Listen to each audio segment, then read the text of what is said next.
Our knowledge of climate change is still imperfect, but it's a field scientists have been building on for decades.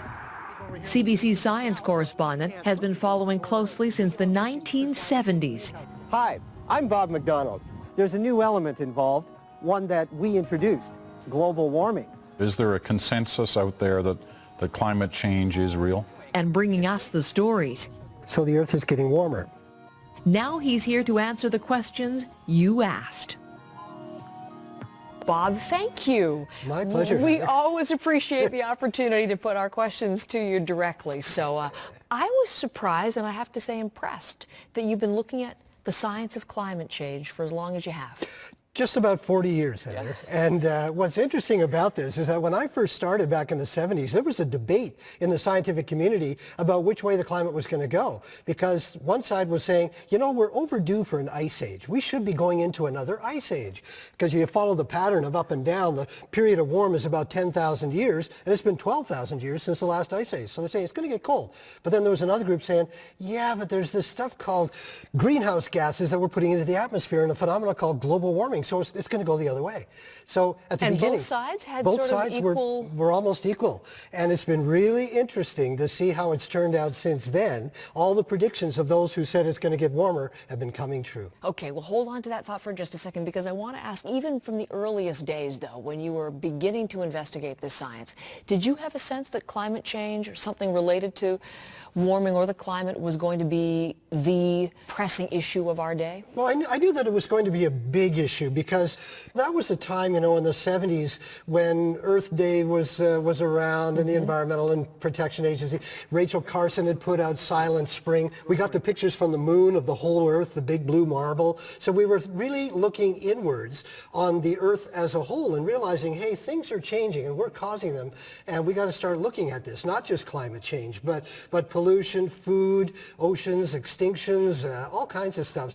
Where are we now? Because here we have a brand new U.S. ambassador to Canada, who just the other day, Kelly Craft, said she believes both sides of the science of climate change. And one of our viewers, as we begin with the first of your questions, Albert Couillard, said, are there two sides today? What are both sides? Well, the perception of both sides is in the public mind.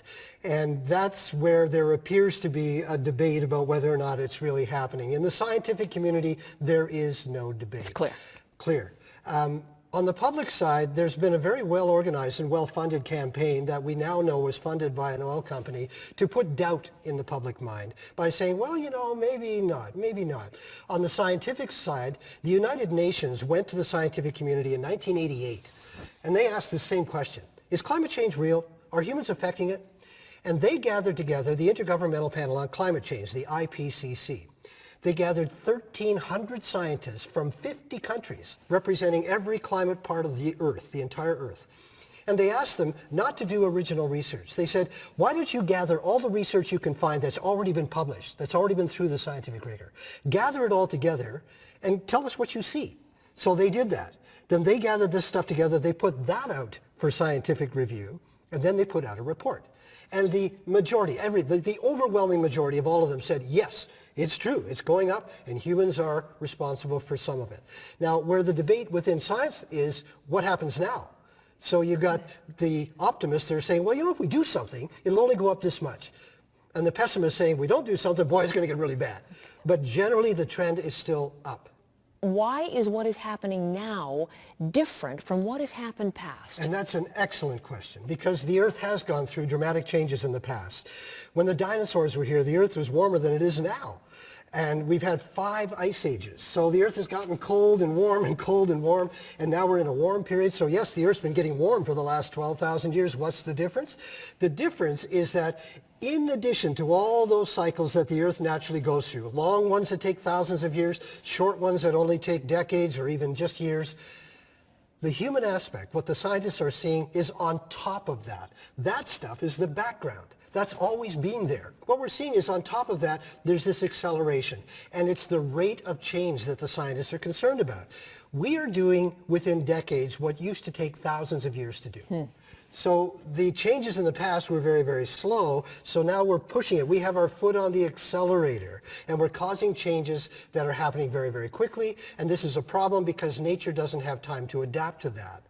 We had just this week from the United Nations, I mean, what I interpret as a pretty dire warning that the concentration of carbon dioxide in the atmosphere, I want to make sure I get this correct, increased at record speed last year. It's now reached a level not seen for more than 3 million years. That's correct. And this change that we're seeing now that hasn't been this way in 3 million years has all happened within the last 150 years, since the beginning of the Industrial Revolution. You see it on the charts. You see when that curve starts to accelerate up, it all happens when we began burning coal, oil, and natural gas. So it fits. So the solution is obvious. You know, we got to stop putting the emissions in. But even if we stop today, it would still continue up for a while before it would peter off. Okay, even if we stop today. Victor from Vancouver has a question about that very point. Hasn't humanity passed the point of no return regarding carbon dioxide emissions? Of course, he says, I'm against carbon pollution. But is there still time to make a difference? Yeah, that's a hard question to answer. There have been a couple of milestones that the scientists have put out.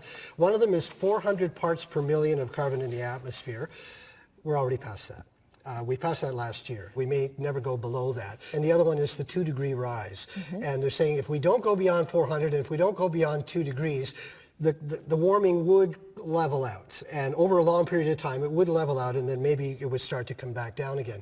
But that means stopping all of the industry that we have now, today, and that's not going to happen. So that means that we're going to go up a little higher than 2 degrees. We may even go up to 4 degrees. And just as a context here, going up 4 degrees, the difference in average temperature between the Ice Age and today was 5 degrees. 5 degrees. When you talk climate, people say, gee, that's not much. What's 2 degrees? God, it goes more than that between yesterday and today, between day and night, between winter and summer. What the heck's 2 degrees?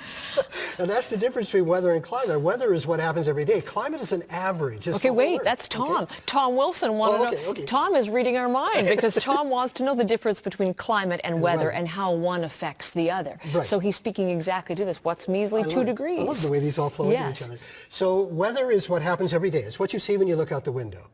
Weather is what you see. Climate is what you get.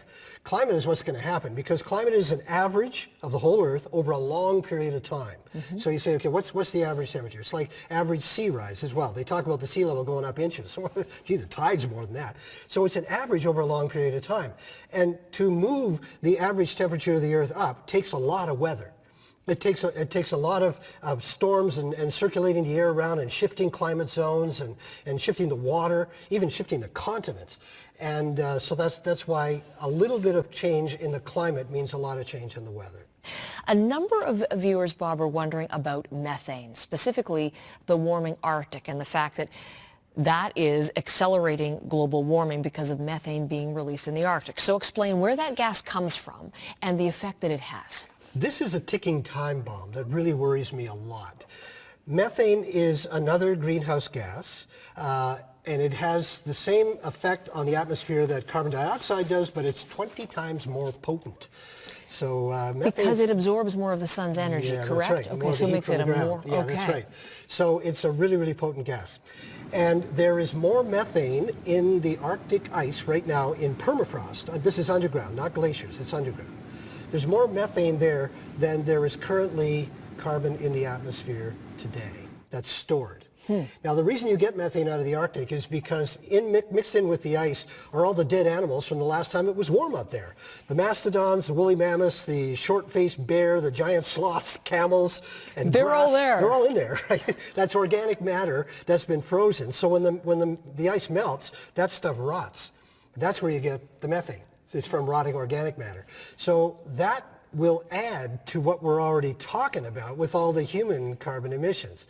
And unfortunately in the Arctic, it's accelerating. The Arctic is warming faster than the rest of the world because it's an ocean covered in ice. And ice reflects sunlight back out into space, so it stays cool because it's white. When the ice melts, you get dark seawater. Seawater absorbs heat, absorbs sunlight and gets warm. So that's why the Arctic's getting warmer, and then that causes the permafrost to melt, releases the methane. So it's called a feedback loop. So I worry about that one a lot. Well, so does Howard Eakins, who asks something building on this. If the Arctic ice is receding, is it possible that ocean currents could change? And could those currents carry colder water and the associated weather to regions south? Yeah, this is a concern that's been around for a while. The ocean currents, they're like liquid weather. The middle of the Earth is warm because that's where the sun is. So the equator is warm and the top and the bottom of the Earth are cold. Heat likes to go towards cold. So the warm water from the tropics wants to go north and south. So we have the Gulf Stream that comes up the east coast of North America. And it's bringing warm water up to the north. When it gets to the north, cold Arctic water sinks, it's heavier, it sinks, and it flows along the bottom of the ocean back south again. So there's this big conveyor belt of heat and cold moving between the north and the south. But you need a difference in temperature to do that. If the Arctic gets warm, then there isn't as much draw, and they're worried that the Gulf Stream will cut off. So it could disrupt the ocean currents. The ocean currents really drive the weather a lot. And that's why they call it climate change rather than just global warming. All right, here's another question, a great one from Catherine. We've talked about ocean water, salt water. Canada, of course, a land of lakes and rivers. So what are the projected impacts of climate change on the freshwater ecosystems of our country? Canada has more water than anyone. We have about 20% of the world's fresh water is in Canada. It's astounding. So in some areas, as the temperature goes up and we get more droughts and the glaciers melt, rivers are going to dry up. So there's a good chance that in the west, because the glaciers feed rivers like the South Saskatchewan and things like that, they will be getting less water. In terms of the Great Lakes, which is where most of our industry is and where a good part of our population is, 30 million Canadians and Americans in that basin. it can go either way. It can go either way. The area is predicted to get warmer, so if you have hotter summers, that means more evaporation. So the lakes lose water just from the heat. And if you have shorter winters, that means less snowfall. So in the spring runoff, there isn't as much snow melt to recharge them again. So that means they could go down. On the other hand, it could go in the opposite direction because if the storms, the hurricanes that are coming across the Atlantic Ocean and hitting the United States, especially the ones that come into Texas, like we saw this year, those storms are getting stronger, which was also predicted. If they get stronger, that means they'll come up the land into Canada and bring more rain into the Great Lakes area. And also, we have to think about water in terms of the free trade agreement with the United States. For sure. Because the U.S. has plans to drain the lakes to feed the hungry Southwest, because they're going to be really feeling droughts down in the desert regions. And can we allow them to do that? How do we deal with that? So the Great Lakes are a jewel. They're the largest freshwater system on the planet. And we really have to take care of them. Nancy Mead must have been watching the last time the two of us were talking. And Nancy has a question about space. Do you think that missiles, space travel, have any effect on climate? Well, rockets spend about 2 minutes in the atmosphere when they take off. After that, they're above the atmosphere. So they're not like high-flying airplanes that are putting carbon dioxide out for hours at a time. So no, they don't affect the climate that way. On the other hand, if it wasn't for spacecraft, if it wasn't for those rockets to put satellites up, we wouldn't even know about most of our climate issues. It's thanks to satellites that we spotted the ozone hole over Antarctica. It's thanks to satellites that we get our weather every night. I mean, in your business, right, you always go to the satellite weather. It's satellites that are showing us the shifting ocean currents, El Nino sloshing back and forth across the Pacific, these decadal oscillations that happen in the Arctic. We didn't even know they existed before we had satellites. So I think we should be thanking the space program for our environmental awareness rather than be worried about its effect on the atmosphere. Okay, maybe not so much aviation because that has a disproportionate effect, doesn't it? And people are trying to figure out cleaner ways to fly around this world. Lindsay Foti, how is climate change affecting our bodies, the human body, Bob? The human body is one of the most remarkable adaptations in evolutionary history. One of the reasons Homo sapiens survived is because we are adaptable.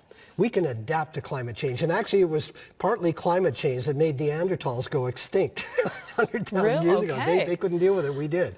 So we're really good at adapting. So I'm not worried about the human body. However, we are causing, not just through climate change, but through habitat destruction and our food and our population, there's 7 billion of us, we are causing the greatest extinction since the extinction of the dinosaurs.